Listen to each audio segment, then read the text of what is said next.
Sir ನನ್ನ ಮಗು ಅಲ್ಲಿ ಒಂದು ಬಕೆಟ್ ಮುಟ್ಟಿದ್ದು. ಆ ಒಂದು ಬಕೆಟ್ ಮುಟ್ಟಿದ್ದಕ್ಕೆ ಏಕವಚನದಲ್ಲಿ ಮಾತಾಡಿದ್ರು. ಕಂತ್ರಿ ಹೋಗೋ ಆ ಕಡೆ ಅಂತ ಬೈದ್ಲು ಅಯ್ಯಮ್ಮ.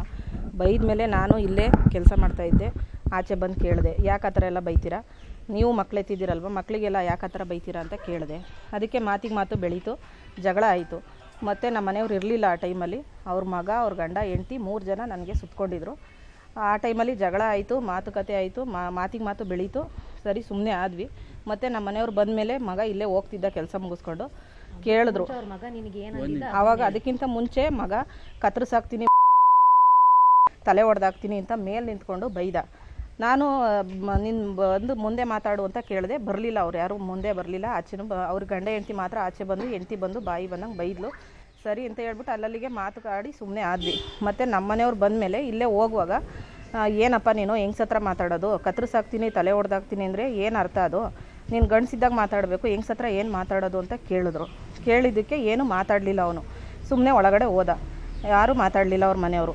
ಮತ್ತು ಅವತ್ತು ಗುರುವಾರ ಮಧ್ಯಾಹ್ನ 2:30 ಕೇಳಿದ್ದಕ್ಕೆ, ಇಲ್ಲೇ ನಮ್ಮ ಮನೆಯವರು ಗೇಟ್ ಮುಂದೆನೇ ಕೂತ್ಕೊಂಡು ಕೇಳಿದ್ದಕ್ಕೆ ಅವನೇನು ಮಾತಾಡಲಿಲ್ಲ, ಸೀದಾ ಒಳಗಡೆ ಹೋದರು. ರಾತ್ರಿ 9-9:15 ಟೈಮಲ್ಲಿ ಏಕ್ತಮ್ಮು ನಾವು ಒಳಗಡೆ ಇದ್ವಿ, ಅಡುಗೆ ಮಾಡಿ ಊಟಕ್ಕೆ ಎಲ್ಲ ರೆಡಿ ಮಾಡ್ಕೊತಾ ಇದ್ವಿ. ಆ ಟೈಮಲ್ಲಿ ಏಕ್ತಮ್ ಇಬ್ಬರು ಬಂದು ಕರೆದ್ರು. ನಿಮ್ಮ ಮನೆಯವ್ರನ್ನ ಕರೀರಿ ಅಂತ ಅಂದರು. ಬಂದು, ಯಾರಪ್ಪ ನೀನು, ಏನು ಸಮಾಚಾರ, ಹೇಳು ಅಂತಂದರೆ, ಇಲ್ಲ ಅವನು ಕರಿ ಅಂತ ಏಕವಚನದಲ್ಲಿ ಮಾತಾಡಿದ್ರು. ಯಾರೇನು ಹೇಳು, ಏನು ವಿಷಯ ಅಂತ ಹೇಳು ಅಂತಂದ್ರು. ಇವರು ಆಚೆ ಕಂಡಿದ ತಕ್ಷಣ ಏಕ್ತಮ್ ಕ್ರಿಕೆಟ್ ಬ್ಯಾಟ್ ತೊಗೊಂಡು ಹೊಡೆದೇ ಬಿಟ್ಟ ತಲೆಯಲ್ಲಿ. ಮತ್ತು ಹಿಂದಿಂದೇನೆ 7-8 ಜನ ಹುಡುಗರು ಸುತ್ಕೊಂಡೇ ಬಿಟ್ಟರು. ಆಮೇಲೆ ಅವನು ಮನೆಗೆ ಹೋಗಿ ಬ್ಯಾಟ್ ತೊಗೊಂಬಂದಿದ್ದಾನೆ, ಎಲ್ಲ CC ಕ್ಯಾಮ್ರಲ್ಲಿ ಇದೆ. ಬ್ಯಾಟ್ ತೊಗೊಂಬಂದು ಹೊಡೆದು ಮತ್ತು ಕೋಲಲ್ಲೂ ಹೊಡೆದಿದ್ದಾರೆ. ಮತ್ತು ನನ್ನ ಎಳ್ಕೊಂಬಂದು ಆಚೆ ಎಳ್ಕೊಂಬಂದು ನನ್ನ ಬಟ್ಟೆ ಎಲ್ಲ ಹರಿದು ಉಗುರಲ್ಲೆಲ್ಲ ಪರ್ಚಿದ್ದಾರೆ. ನನಗೆ ಮಾನಭಂಗ ಮಾಡಿದ್ದಾರೆ. ಮತ್ತು ನನ್ನ ಗಂಡನಿಗೆ ರಕ್ತ ಸೋರ್ತಿದ್ರು. ನಾನು ಹೋಗಿ ಆ ಯಮ್ಮನ್ನ ಕರೆದೆ, ನನ್ನ ಗಂಡನ್ನ ಸಾಯಿಸ್ತಾರೆ, ಬಾ ಇಡಿ ನಿನ್ನ ಮಗಂಗೆ ಹೇಳು ಬಾ ಅಂತ ಕರೆದೆ. ಹೋಗು, ಸತ್ತರೆ ಸಾಯ್ತಾನೆ ಅಂತ ಹೇಳಿದ್ಲು ಆ ಯಮ್ಮ. ಮತ್ತು ನಾನು ಇಲ್ಲೆಲ್ಲ ಬಂದು ಎಲ್ಲ ಹಿಡ್ದಾಡಿದ್ರು ನನ್ನ ಕಾಲಲ್ಲೇ ಒದ್ದಿದ್ದಾನೆ.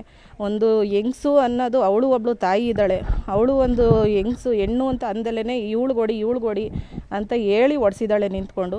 ಅಷ್ಟೊತ್ತಿಗೆ ನಮ್ಮ ಅಕ್ಕವರೆಲ್ಲ ವಿಷಯ ಗೊತ್ತಾಗಿ ಓಡ್ ಬಂದು ಎಲ್ಲ ಇದು ಮಾಡಿದ್ದಕ್ಕೂ ಇವ್ರಿಗೂ ಹೊಡೆದಿದ್ದಾನೆ, ನಮ್ಮ ಅಕ್ಕನ ಮಗಂಗೂ ಹೊಡೆದಿದ್ದಾರೆ. 3 ಜನ ಕೆಳಿಕಾಕಿ ತುಳಿದಿದ್ದಾರೆ.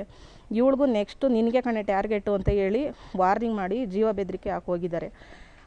ಇವರಿಂದ ನಮಗೆ ಜೀವ ಭಯ ಇದೆ, ನಮಗೆ ಇಲ್ಲಿ ಇರೋಕ್ಕಾಗ್ತಾಯಿಲ್ಲ, ನಮಗೆ ನ್ಯಾಯ ಕೊಡಿಸಿ ಸರ್ ಅಷ್ಟೇ. ಕಂಪ್ಲೇಂಟು ಬ್ಯಾಟ್ರಳ್ಳಿ ಸ್ಟೇಷನಲ್ಲಿ ಆಗಿದೆ. ಅವರು FIR ಆದ್ರೂ ಅವ್ರನ್ನ ಅರೆಸ್ಟ್ ಮಾಡೋಂಗಿಲ್ಲ ಅಂತ ಹೇಳ್ತಾ ಇದ್ದಾರೆ ಸರ್. ಅದೇನು ಕಾರಣ ಅಂತ ನಮಗೆ ಗೊತ್ತಿಲ್ಲ. ನಾವಿರಲಿಲ್ಲ ಸರ್, ಇಲ್ಲ ಸರ್. ಅವ್ರಿಗೂ ನಮಗೂ ಯಾವುದೇ ಥರ, ನಮ್ಮ ಅಕ್ಕವ್ರಿದ್ರು,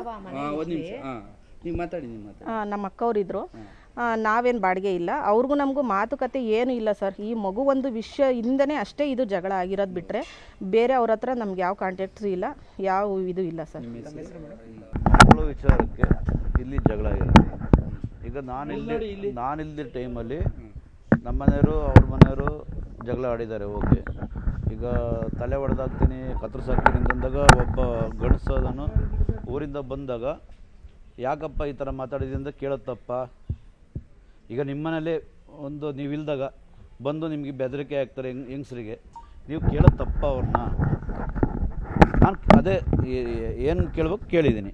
ನಾನು ಅವ್ರ ಮನೆ ಬಾಗಿಲ ಹತ್ರ ಹೋಗುವೆ, ಗೇಟ್ ಇಲ್ಲೇ ಹಿಡಿದು ಅಳ್ಳಾಡಿಸಿ ಬಾರ ಇಲ್ಲಿ ಆಚೆಗೆ ಅಂತ ನಾನು ಕೇಳಿಲ್ಲ. ನಾನು ಇದೇ ಜಾಗದಲ್ಲಿ ಕುಂತ್ಕೊಂಡು ಆ ಯಪ್ಪ ಅಲ್ಲಿ ಹೋಗ್ತಾ ಇದ್ದ ಕರೆದು, ಯಾಕಪ್ಪ ಈ ಥರ ಮಾತಾಡ್ತಾ ಇದೀಯಾ, ನಾನು ಇಲ್ಲಿ ಟೈಮಲ್ಲಿ ಹೆಂಗಸ್ರು ಜಗಳ ಆಡ್ಕೊತಾರೆ ಬಿಟ್ಟಾಕ್ಬೇಕು, ಹೆಂಗಸ್ರ ಹತ್ರ ಯಾಕೆ ಮಾತಾಡ್ಬೇಕು ನೀನು, ಹೆಂಗಸ್ರು ಜಗಳ ಆಡ್ಬೇಕು ಏನಕ್ಕೆ ಅಂತ ಕರೆದು ಕೇಳಿದ್ಕೆ ಅಲ್ಲಿಗೆ ಸುಮ್ಮನದ. ಅವರು ಮಾತಾಡಲಿಲ್ಲ, ನಾನು ಮಾತಾಡಲಿಲ್ಲ, ನನ್ನ ಪಡಿ ನಾನು ಒಳಗೆ ಹೋದೆ. ರಾತ್ರಿ 9 ಗಂಟೆ ಟೈಮ್ಗೆ, ಇನ್ನೇನು ಮಲಗೋ ಟೈಮಿಗೆ ಬಂದು ಇಬ್ಬರು ಬಂದರು ಒಳಗಡೆ. ಗೈಡ್ ಮಾಡಿದ್ದಾರೆ, ಆ ಮಗ ಗೈಡ್ ಮಾಡಿದ್ದಾನೆ, ಇದ್ದಾನೆ ಮನೇಲಿ, ಹೋಗಿ ಒಳಗಡೆ ಅಂತ. ಒಬ್ಬರು ಆ ಕಡೆ ಬ್ಯಾಟ್ ತರಕ್ಕೆ ಹೋಗಿದ್ದಾರೆ, ಇಬ್ಬರು ಬಂದು ಬಾಗಿಲು ತೊಟ್ಟಿದ್ದಾರೆ. ಈಗ ಟೈಮು ಗಣೇಶ ಫೆಸ್ಟಿವಲ್ ಅಲ್ವಾ, ಚಂದ ಉಸಲಿ ಬರ್ತಾಯಿದ್ದಾರೆ ಅಂದ್ಬಿಟ್ಟು ನಾವು ಬಾಗಿಲು ತೆಗೆದಿದ್ದಾರೆ. ನಮ್ಮ ಮನೆಯವರು ನಿಮ್ಮ ಯಜಮಾನರು ಕರೀರಮ್ಮ ಅಂತ ಕೇಳಿದ್ದಾರೆ. ಏನಕ್ಕೆ ಅಂತ ಕೇಳಿದಾಗ, ಕರಿಯಮ್ಮ ನಿಮ್ಮ ಯಜಮಾನನ್ನ ಎಲ್ಲವನವನು ಅಂತ ಕೇಳಿದಾಗ ನಮ್ಮ ಮನೆಯವರಿಗೆ ಸ್ವಲ್ಪ ಡೌಟ್ ಆಗಿ, ಯಾಕೆ ಅಂತ ಕೇಳಿದಾಗ, ನಾನು ಇದ್ಯಾರು ಇಷ್ಟೊಂಥರ ರಫಾಗಿ ಮಾತಾಡ್ತಾರೋ ಅಂತ ನಾಚಿಗೆ ಬಂದು ಯಾರು ಅಂತ ನೋಡೋ ಹೊತ್ತಿಗೆ ನಾನು ಕೊಳ್ಪೇಟೆ ಇಟ್ಕೊಂಡು ಆಚೆಗೆ ಹೇಳ್ಕೊಂಡ್ರು. ಆಚೆಗೆ ಎಳ್ಕೊಳ್ತಿದ್ದಂಗೆ ಬ್ಯಾಟಲ್ಲಿ ಬೀಸಿದರು. ನಾನು 7-8 ಜನನ ಫೇಸ್ ಮಾಡೋಕ್ಕೆ ನಾನೇನು ಆಟೋ ಡ್ರೈವರ್, ನಾನು ಏನು ಮಾಡೋಕ್ಕಾಗುತ್ತೆ. ನನ್ನ ಹೆಂಡ್ತಿ ನನ್ನ ಮಕ್ಕಳು ಎಲ್ಲವ್ರಂತಲೇ ನನಗೆ ಗೊತ್ತಾಯ್ತೇ ಇಲ್ಲ. ಅವ್ರನ್ನ ಸೇವ್ ಮಾಡೋದೇ ನನಗೆ ದೊಡ್ಡ ವಿಚಾರ ಆಯಿತು. ಅದರಲ್ಲಿ ಏಟ್ ಬಿದ್ದಿದೆ, 8 ಸ್ಟಿಚಸ್ಸು ಆಗಿದೆ. ಅದೆಲ್ಲ ಬ್ಯಾಟಳ್ಳಿ ಪೊಲೀಸ್ ಸ್ಟೇಷನ್ಗೆ ನಾವು ತಲುಪಿಸಿದ್ದೀವಿ. ಅವರು FIR ಹಾಕಿದ್ದಾರೆ. ಇಲ್ಲ ನಾವು ಯಾವತ್ತೂ ಗಲಾಟೆ ಮಾಡ್ಕೊಂಡಿರಲಿಲ್ಲ.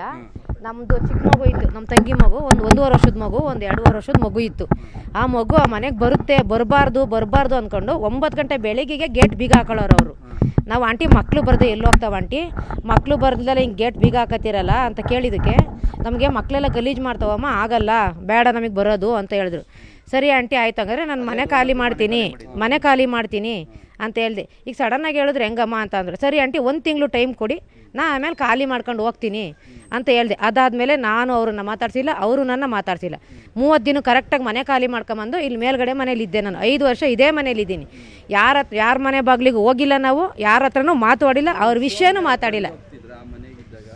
ಸರ್ ಅಕ್ಕ ತಂಗಿ ಅಂದಮೇಲೆ ಬರ್ತಾರೆ ಹೋಗ್ತಾರೆ, ಅದು ಬಿಟ್ಟರೆ ಬೇರೆ ಏನು ಸಮಸ್ಯೆ? ಅಕ್ಕ ತಂಗಿ ಮೇಲೆ ಬರೋದು ಹೋಗೋದು ಸಹಜ. ಇಲ್ಲ ಅದು ಯಾವತ್ತೂ ಮಾಡಿಲ್ಲ ಅವರು. ಒಂದೇ ಒಂದು ದಿನನೂ ಮಕ್ಳ ವಿಷಯಕ್ಕೆ ಆ ಮನೇಲಿ ಇದ್ದಾಗ ಜಗಳ ಮಾಡಿಲ್ಲ ನಮ್ಮ ಜೊತೆ ಅವರು. ಅಷ್ಟೇ, ಬೇಡ ಅಂದ್ಬಿಟ್ಟು ನಾವೇ ಮನೆ ಖಾಲಿ ಮಾಡ್ಕೊಂಬಂದ್ವಿ ಅಷ್ಟೇ ಅಲ್ಲಿಂದ. ಅದು ಬಿಟ್ಟರೆ ನಾನು ಅವ್ರ ಮನೆಗೆ ಹೋಗಿಲ್ಲ, ಅವ್ರು ನನ್ನ ಮನೆಗೆ ಬಂದಿಲ್ಲ, ನಾವು ರೋಡಲ್ಲೂ ಸಹ ಮಾತಾಡ್ಸೋ ಇಲ್ಲ ಅವ್ರನ್ನ ಯಾವತ್ತು. ಅದು ಬಿಟ್ಟರೆ ಈ ಬಕೆಟ್ ಆಚೆ ಇಟ್ಟಿದ್ದಾರಲ್ಲ ಚಿಕ್ಕ ಬಕೆಟು, ಆ ಬಕೆಟಲ್ಲಿ ನೀರು ಮುಟ್ಟಿದ ಕಾರಣಕ್ಕೆ ಅದು ಗಲಾಟೆ ಆಗಿರೋದು ಅಷ್ಟೇ.